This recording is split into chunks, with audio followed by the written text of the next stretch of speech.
Yo, what's up? Welcome back to the Fapstinence Podcast, where we help you find freedom from porn. As always, I'm joined here by Peter Kirsting, the one and only.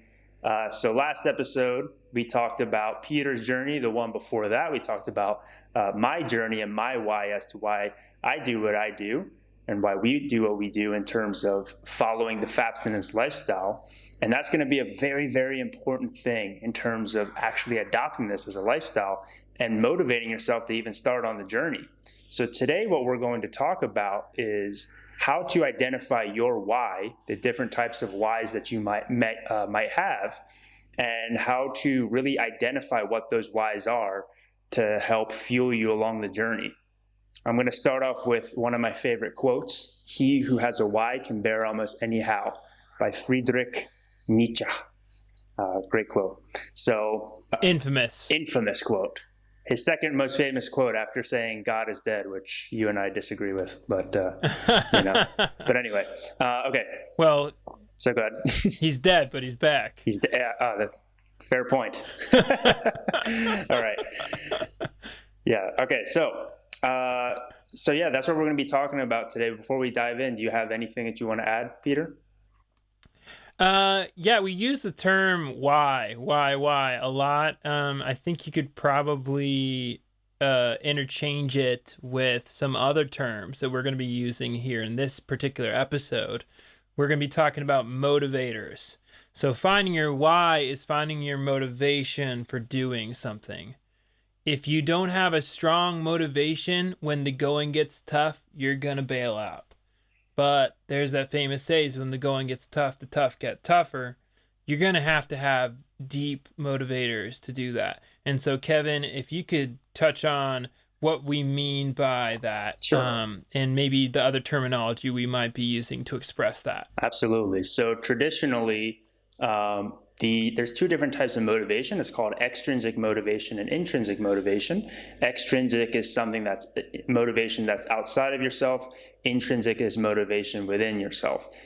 We actually came up with something that's a little bit more in-depth, I should say, a little bit more specific, and we're going to be calling it superficial motivations versus deep motivation. Okay, so there's two different types of motivation. So, for example, in the realm of fat loss, with my fitness background, a superficial motivation would be, hey, I want to look sexy for my wedding. I want to lose weight for my husband so that he thinks I'm sexy again, right? Or I worked with a lot of women who were preparing for weddings, so those are the ones that came to mind. So a deep motivator would be more something like, I want to have the same energy and vigor for life that I had when I was in my 20s. I want to have a long-lasting life for my children. Technically, I guess that would be more extrinsic, but something that's more so coming from within, right? Of saying, I want to make my life better rather than just trying to impress other people. Okay. So having those deep motivators are going to be very, very important. So let's dive into both of these, because actually, you would think that a superficial motivation is actually bad to focus on or not productive, but it's actually very, very important, especially when it comes to getting started. And it's really tough to determine for most people what your why even is from the get-go, right? Because you might have a more superficial why to start off with. So for example, one of my most famous YouTube videos is 3 reasons, or most viewed as 3 reasons why nofap makes you more attractive to women. Now, since it was the most viewed, obviously that kind of goes to show you that a lot of people start something like nofap for a superficial reason, such as, being more attractive to women. But what happened personally for myself on my journey is, I didn't start it for those reasons, but I started for the reasons of just enhancing my energy for my business. But then once I started that with that extrinsic motivator of trying to, have more productivity within the world, as I went through that journey, I started to see, okay, well, I look at the world so much more differently now. Like I feel it's almost like I looked at the world as if it was like a black and white movie, and then now all of a sudden it's Technicolor, right? It's a whole different way of viewing things. I had so much more energy. I had so much more life just felt so much better, you know? And for me, by having that experience, even though I originally started just to be more productive in my work, it actually became something much deeper than that for me. For me, it's been basically almost kind of like a religious experience almost. And my why now is, you know, I adopt this lifestyle so I can actually discover who I'm supposed to be. Because I don't have, you know, the more things that I have weighing me down, like you talked about last podcast, Peter, with the chains, the less you can understand what you're capable of, why you're even placed on this earth, because you have other things determining who you are. And that's why the things that we talked about before with meditation and stuff are so important. So all that to say, it's good to have an extrinsic motivator to start. That's what's going to motivate you to start. It's very, very important to develop, because the extrinsic motivator is going to be short term. It's like a candle that burns out really quickly. It burns really bright, but it burns quickly. So during that time frame, you have a small time frame for you to identify something that's a little bit longer lasting, something that's deeper, a deeper motivator, a fire that won't burn super bright, but will burn forever.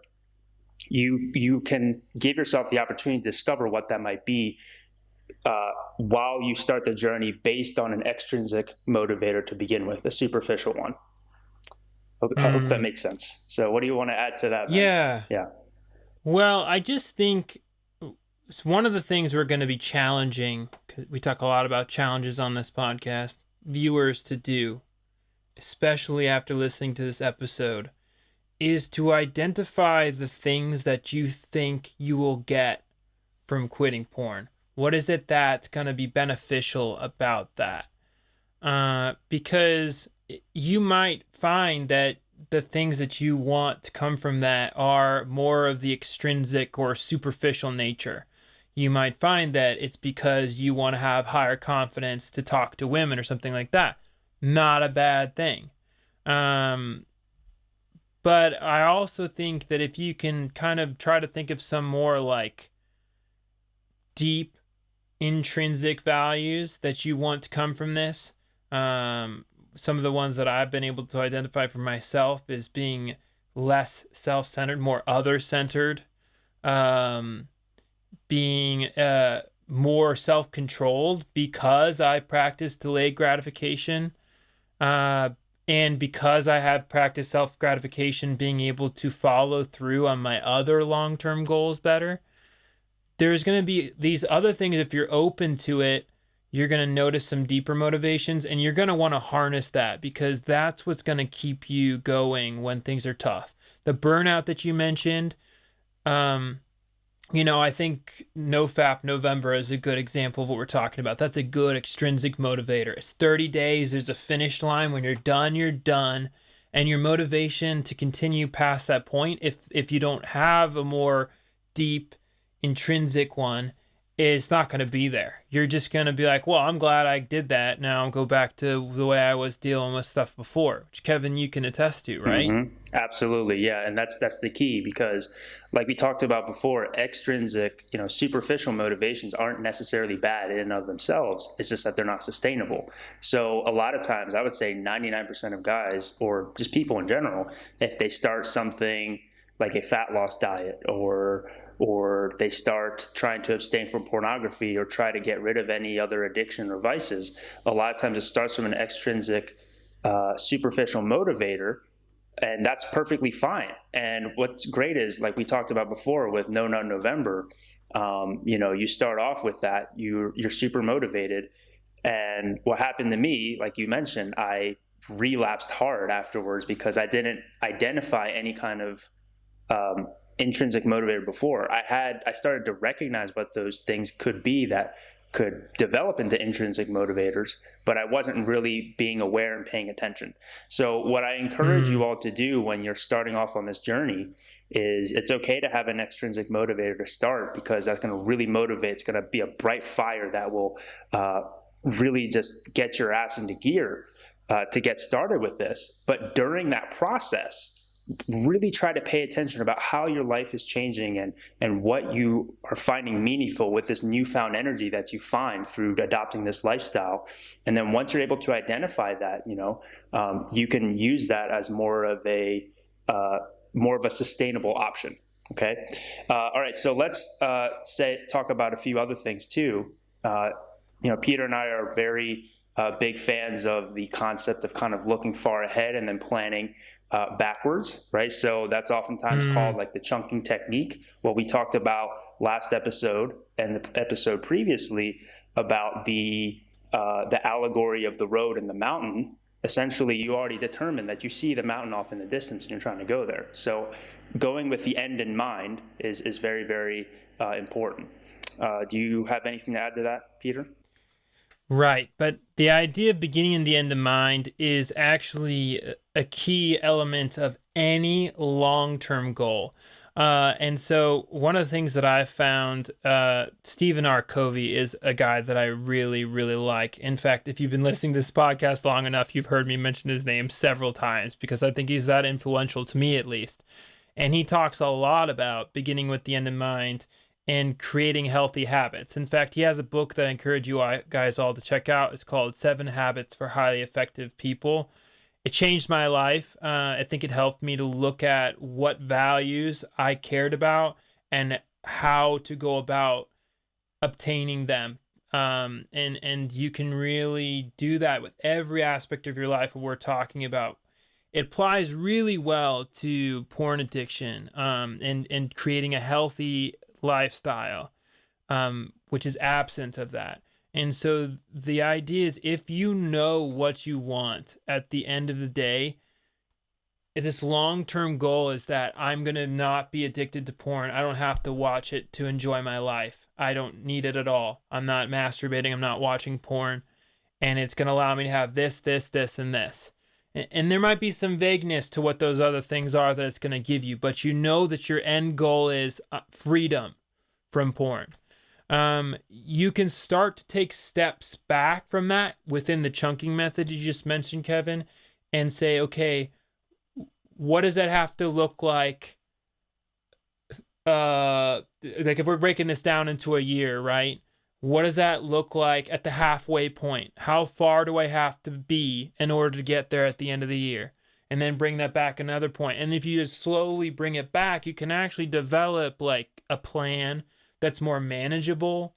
That's where the chunking comes in, right? You're establishing like goals to meet, right? That's what's so powerful about the idea of the challenge, the 30-day challenge is you have bars that need to be met. If you get a week and you haven't done this, you're like, how far in are you? You're a fourth of the way, right?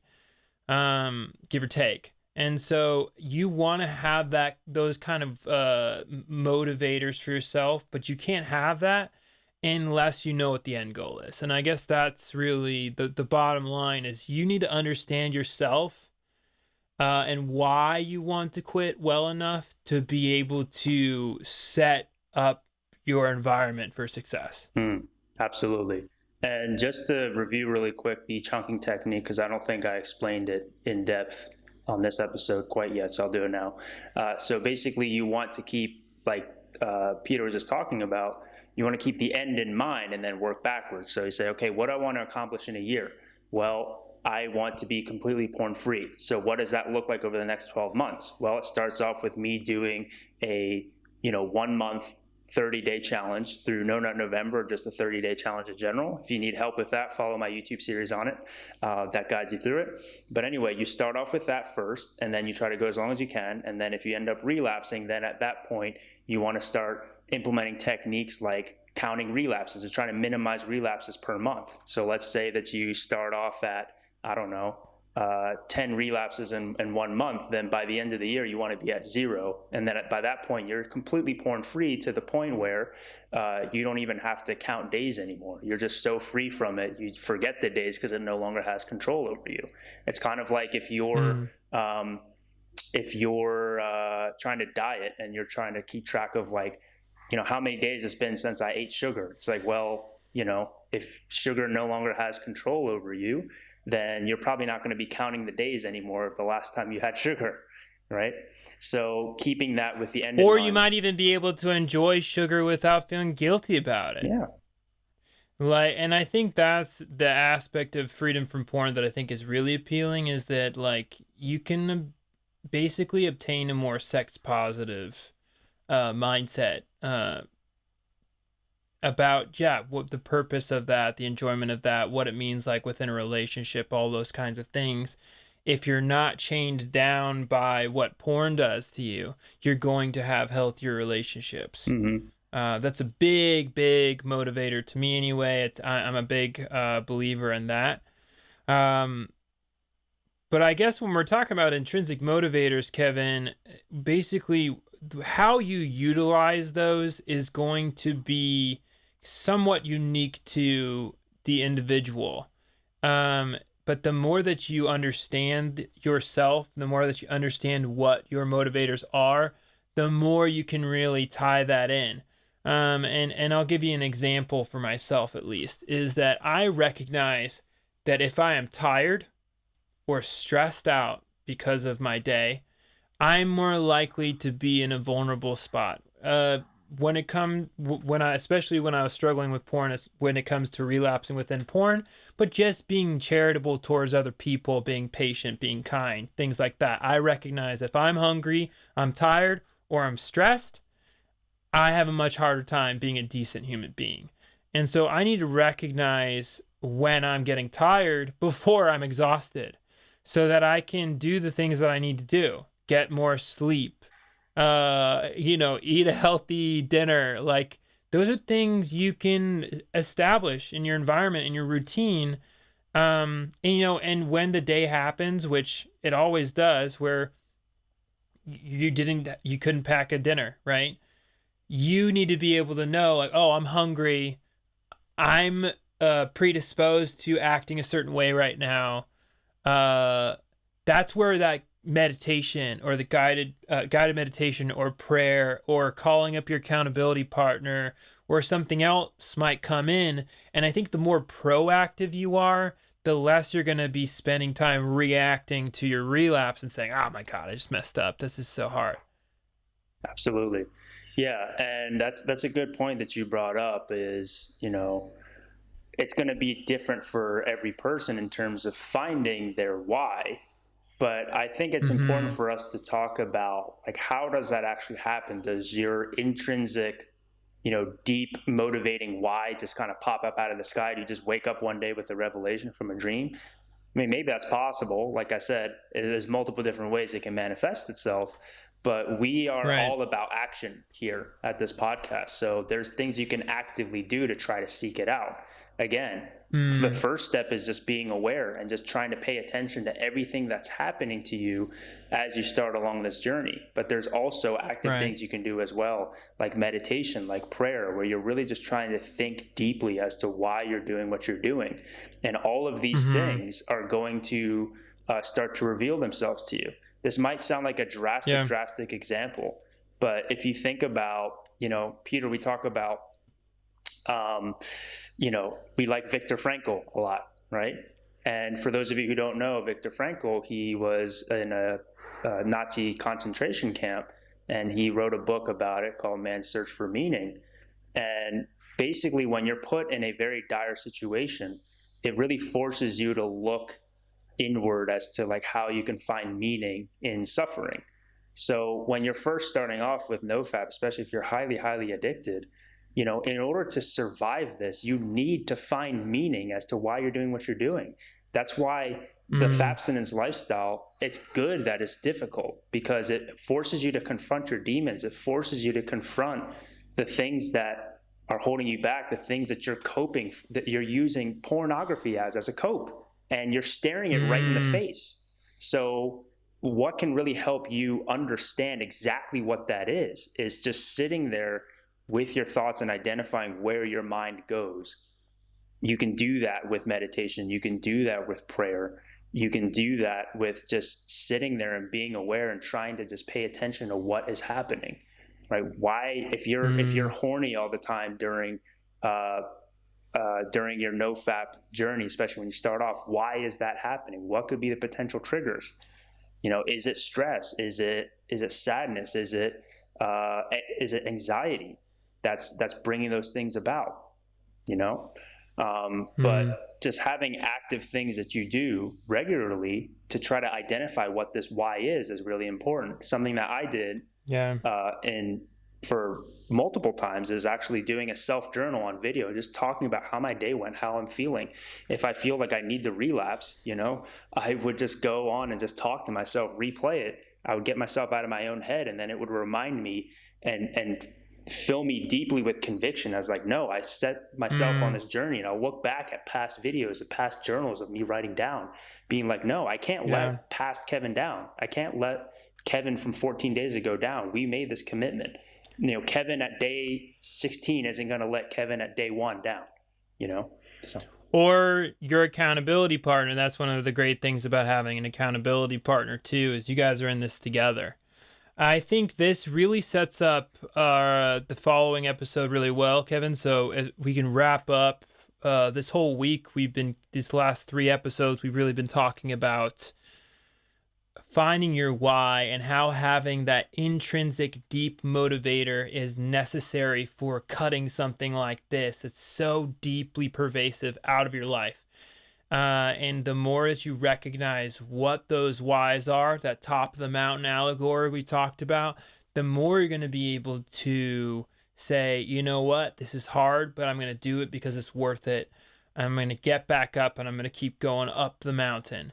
And we hope you keep joining us on that mountain, and we hope you join us for the next episode where we start to talk about some of these things that Kevin's hinting about, how to know thyself and learn your triggers so you can combat relapse. That's on the next episode of the Fapstinence Podcast. I'm Peter, joined by co-host Kevin. As always, we really want to hear from you guys.